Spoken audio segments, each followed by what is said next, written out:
What's up, movie fans?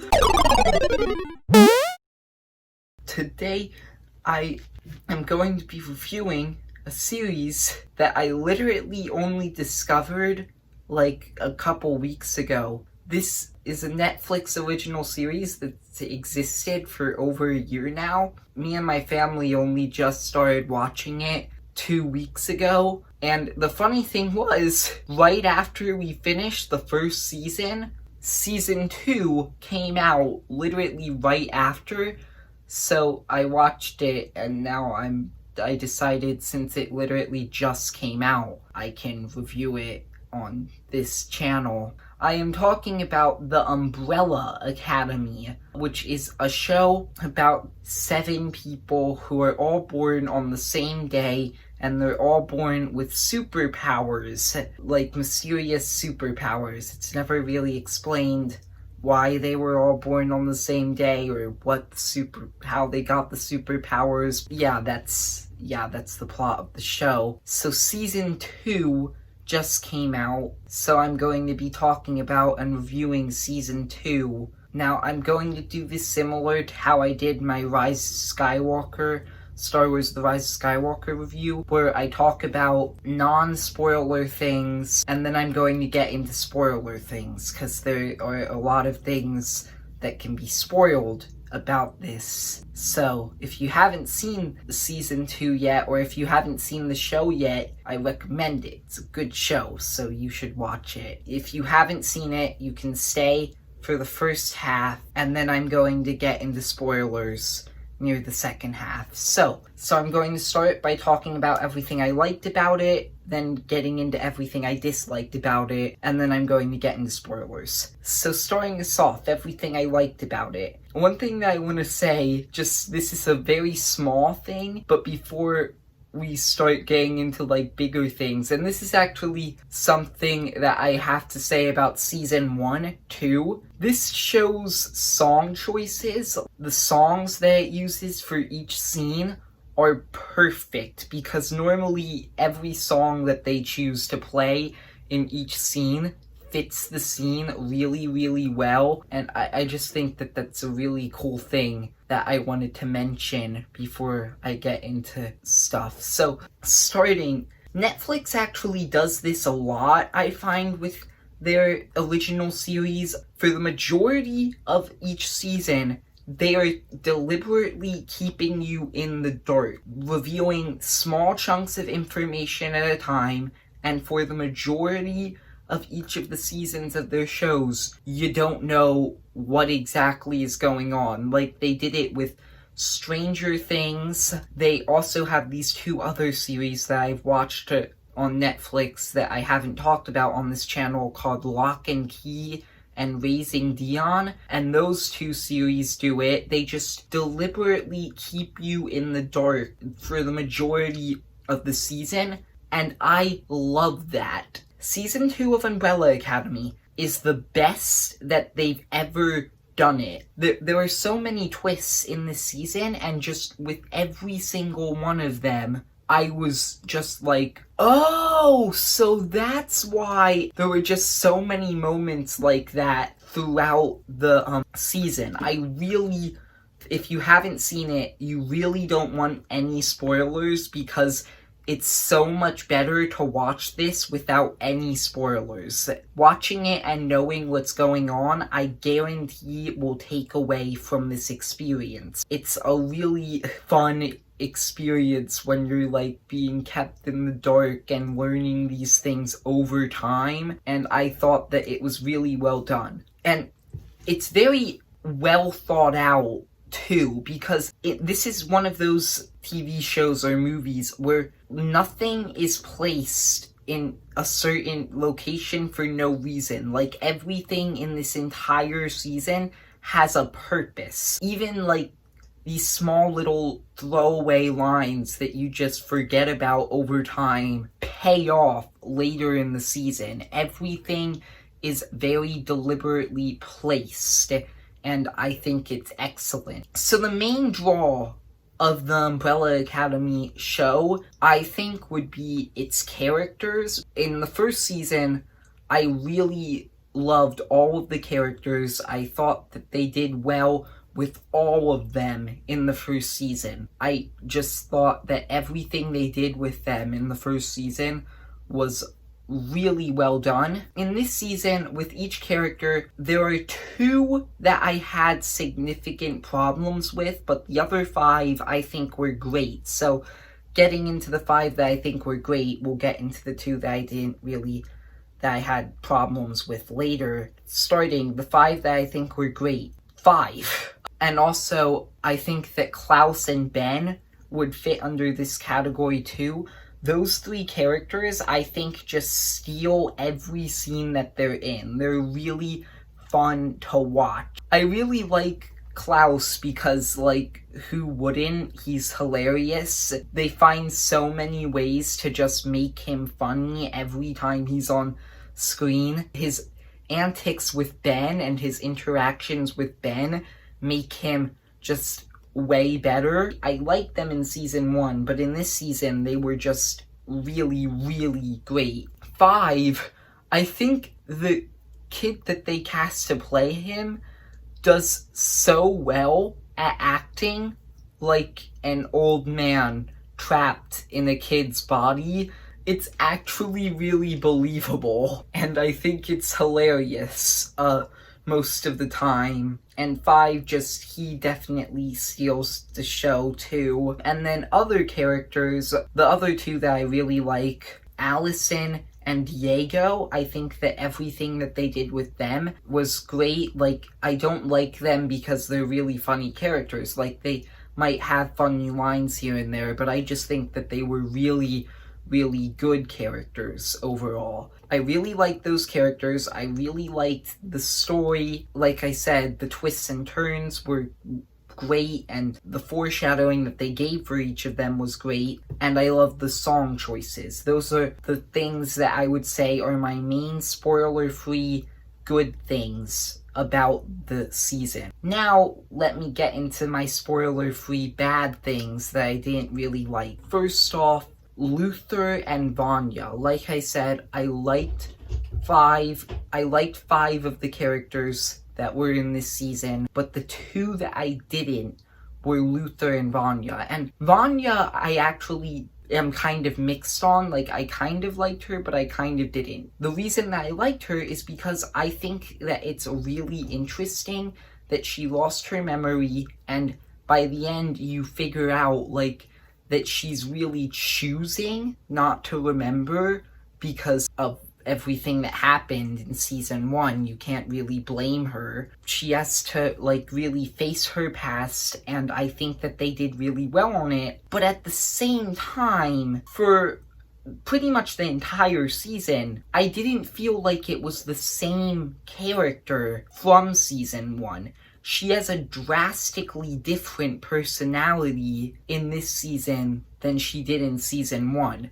And I know part of the reason for that is because she lost her memory, so she can't really remember anything. But at the same time, nothing about her is the same. Really, basically everything changed. I don't think that's very realistic. Even if you lost your memory, personality traits and stuff like that would still stay the same. I don't know, I'm kind of mixed on what I think about Vanya. The character that I really didn't like in this season is Luther. I think that they set up, at the beginning of the season, they set up a really great development and arc that he could have. I don't think they paid it off. I don't think they managed to pay it off very well. So that's basically all I really have to say. I do have more bad things to say, but I can't say them without spoiling it. So if you haven't seen this season yet, leave now, because I'm gonna spoil some things now, because you can't really talk about this without spoiling it. So if you haven't seen it, this is your warning. You need to leave.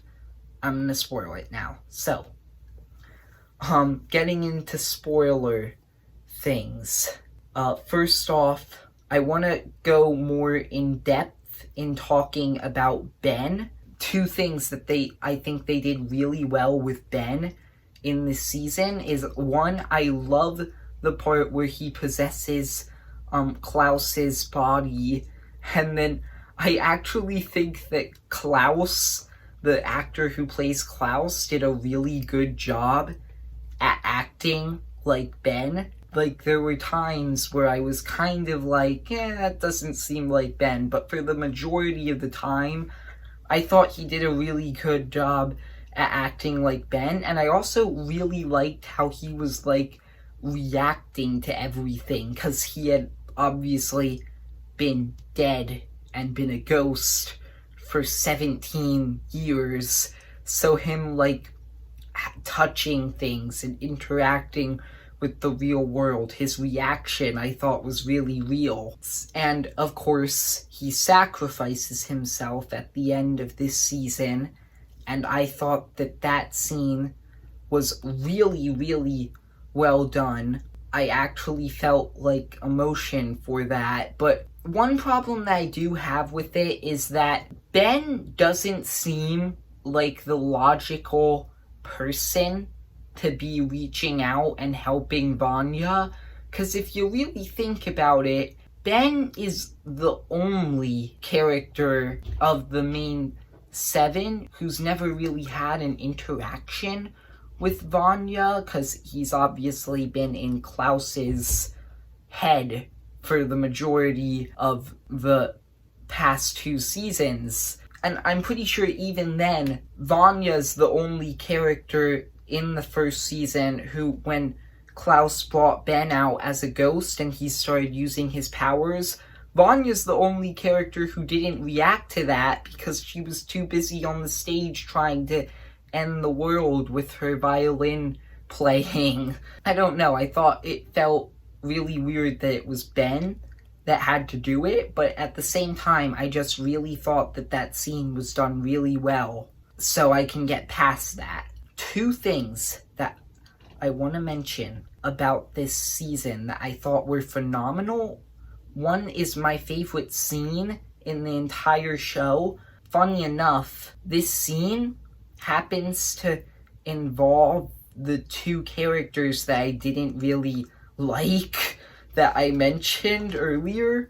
The scene where Luther apologizes to Vanya in episode 2, I thought was really great because I had literally just watched season 1, so I got that payoff right after having watched season 1, and I thought it just makes that 10 times better, and I really liked that scene. That's my favorite scene in the entire show so far. And then another small thing that I want to bring up, this one line, also in episode 2, Diego and Five are talking, and Diego says to Five, Dad doesn't know you in this world, so he can't say I told you so.